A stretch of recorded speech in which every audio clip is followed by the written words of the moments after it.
میرے بھائیوں، ہمیں اللہ تعالیٰ کا لاکھ لاکھ شکر ادا کرنا چاہیے کہ اس گئے گزرے دور کے اندر اللہ تعالیٰ نے مجھے اور آپ کو ان لوگوں کے دفاع کے لیے چنا ہے جن لوگوں کو اسلام کی اساس کہتے ہیں، اسلام کی بنیاد کہتے ہیں۔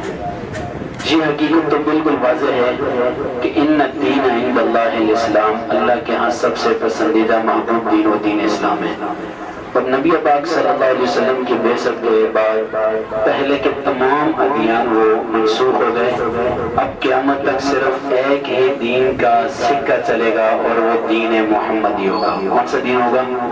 دین محمدی صلی اللہ علیہ وسلم۔ اب قیامت تک صرف اسی دین کا سکہ چلے گا۔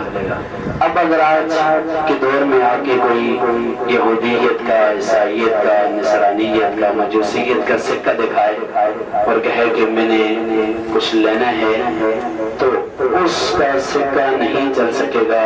اس سے کہا جائے گا کہ آج اگر تم نے کامیاب ہونا ہے اور نجات پانی ہے تو آپ کو دین محمدی صلی اللہ علیہ وسلم کے سکے کو لانا پڑے گا۔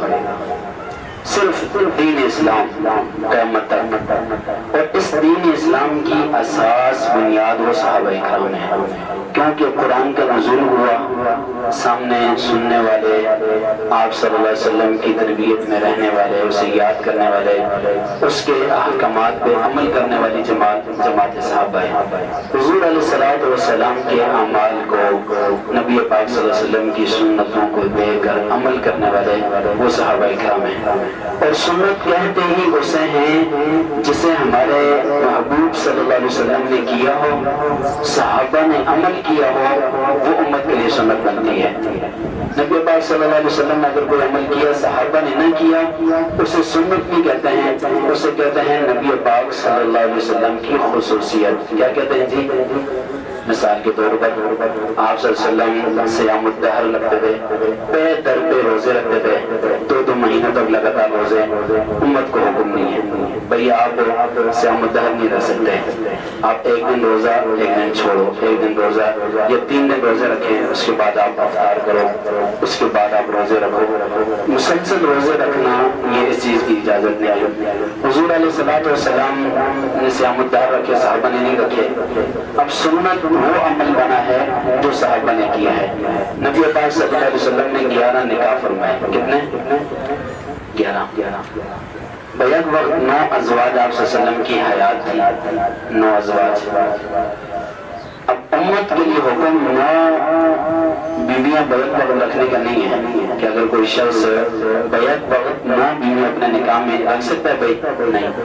زیادہ سے زیادہ کتنی رکھ سکتا ہے؟ 4۔ کیوں؟ اس لیے کہ حکم ہوا، صحابہ نے عمل کیا، امت کے لیے یہی طریقہ بن گیا۔ حکم یہی ہے، جو عمل آپ صلی اللہ علیہ وسلم نے کیا ہو، آپ کے بعد آپ کے صحابہ نے کیا ہو، وہی سنت بنی ہے۔ اور جو عمل آپ صلی اللہ علیہ وسلم نے کیا، صحابہ نے نہیں کیا، وہ آپ صلی اللہ علیہ وسلم کی خصوصیت، وہ سنت نہیں بنے گی۔ بات آ رہی ہے آپ کی سمجھ میں؟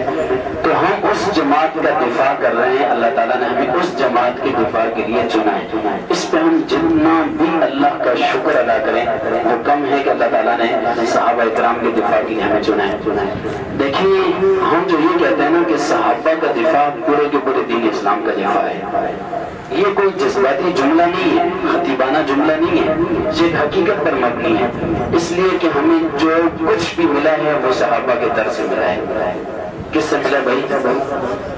زکوٰۃ، روزہ، حج، نماز، قرآن، حدیث، سنتیں، احکامات، جو کچھ بھی ہمیں دیا وہ صحابہ نے دیا ہے، اور صحابہ ہی کے ذریعے سے دین ہم تک پہنچا ہے۔ آج اگر کوئی شخص یہ کہے کہ یار میں نماز تو پڑھتا ہوں لیکن صحابہ کو نہیں مانتا، صحابہ کی محبت بھی میں ضروری نہیں سمجھتا، صحابہ کو بھی نہیں مانتا، مسلمان نہیں مانتا، تو ایسا شخص اپنے دعوے میں کذاب، جھوٹا ہو سکتا ہے، کبھی وہ مسلمان نہیں ہو سکتا ہے۔ اس لیے کہ نبی پاک صلی اللہ علیہ وسلم کی نماز ہمیں بتانے والے کون تھے بھائی؟ صحابہ۔ کوئی بھی ایسا حکم، کوئی ایسی سنت، کوئی ایسا عمل کوئی شخص کہے کہ یہ مجھ تک بغیر صحابہ کے واسطے سے پہنچا ہے، کوئی ایسا مئی کا لال دنیا میں پیدا نہیں ہوا۔ ہاں اگر کوئی یہ کہے کہ یار یہ طریقہ مجھے پہنچا ہے تو صحابہ کے بغیر پہنچا ہے، تو ایسا دعویٰ کرنے والا شخص ابو جہل تو ہو سکتا ہے، کوئی مسلمان نہیں ہو سکتا۔ اس لیے کہ جو بھی سنتیں ہیں، جو بھی احادیث ہیں، جو بھی احکامات ہیں، وہ ہم تک پہنچانے والی جماعت صحابہ ہیں۔ اس لیے ہم کہتے ہیں کہ دفاع صحابہ در حقیقت پورے دین کا دفاع ہے، اور میں اور آپ پورے دین کا دفاع کر رہے ہیں، صحابہ کا دفاع کر کے پورے دین کا دفاع کر رہے ہیں، اس لیے کہ صحابہ محفوظ، پورا کا پورا دین محفوظ۔ اگر صحابہ کی عزت اور ناموس پہ آنچ آئے گا تو پورے کے پورے دین اسلام کی ناموس پہ، پورے کے پورے دین اسلام پر آنچ آئے گا، پورا دین مشکوک ہو جائے گا۔ جب صحابہ کی عزت محفوظ نہیں رہے گی پورا دین مشکوک ہو جائے گا، اور ہم صحابہ کا دفاع کر کے در حقیقت پورے دین کی عمارت کو بچا رہے ہیں، اس کی حفاظت کر رہے ہیں۔ اس پہ ہم جتنا بھی اللہ کا شکر ادا کریں وہ کم ہے، اس لیے کہ بیٹھے بیٹھائے ہمیں جہاد کرنے والے کا بھی ثواب مل رہا ہے، تبلیغ کرنے والوں کا بھی ثواب مل رہا ہے، اور اسی انداز میں مدرسہ پڑھانے والوں کا بھی ثواب مل رہا ہے۔ جتنے بھی دین کے شعبے ہیں تمام شعبات کا اجر اور ثواب اللہ تعالیٰ اس کاز اور مشن کے ساتھ چلنے والوں کو عطا فرما رہے ہیں۔ میں اکثر ایک بات کہا کرتا ہوں کہ دیکھو یار، ہم رمضان المبارک میں جب سلسلہ آخری عشرہ شروع ہونے سے پہلے حدیث بیان ہوتی ہے، امام مساجد بیان کرتے ہیں اور لوگوں کی زبانوں پہ آ جاتی ہے کہ جو شخص اعتکاف میں بیٹھتا ہے اس اعتکاف میں بیٹھنے والے کو بار کے جتنے بھی نیک اعمال ہیں سب کا اجر اور ثواب ملتا رہتا ہے۔ یعنی اعتکاف میں بیٹھنے والا شخص تو اعتکاف میں مسجد میں بیٹھ جاتا ہے، اب وہ کسی جنازے میں شرکت نہیں کر سکتا، کسی کی عیادت نہیں کر سکتا، کسی کے لیے اور کوئی کام نہیں کر سکتا نیک، اب مسجد میں بیٹھا رہتا ہے۔ لیکن حدیث پاک میں آپ صلی اللہ علیہ وسلم نے فرمایا کہ اب اعتکاف میں بیٹھنے والے کو دیگر تمام نیکیوں کا اجر اور ثواب ملتا رہتا ہے، اللہ کی طرف سے فرشتوں کو حکم ہوتا ہے اس کے لیے تمام نیک اعمال کا اجر اور ثواب اس کے نامہ اعمال میں لکھا جائے۔ یعنی مریض کی عیادت کرنے کا بھی ثواب مل رہا ہے،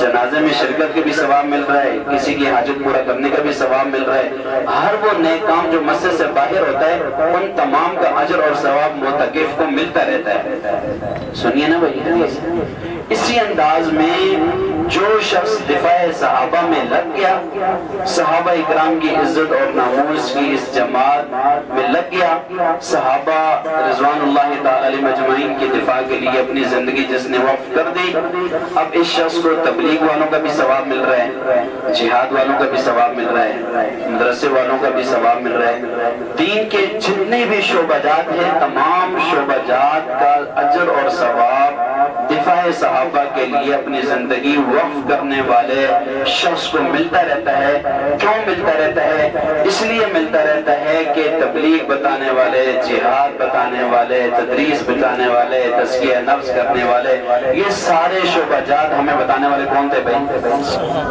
اونچی آواز سے صحابہ۔ اس لیے اپنے آپ کو معمولی نہ سمجھو۔ دوسری بات یہ کہ اس کام کی ناقدری نہ کرو، اس پہ اللہ کا شکر ادا کرتا ہوں۔ کبھی بھی اپنے دل و دماغ میں یہ بات نہ لانا کہ یار اگر میں نہیں چلا جماعت کے ساتھ تو جماعت کا کام نہیں ہوگا، ایسی بات نہیں ہے۔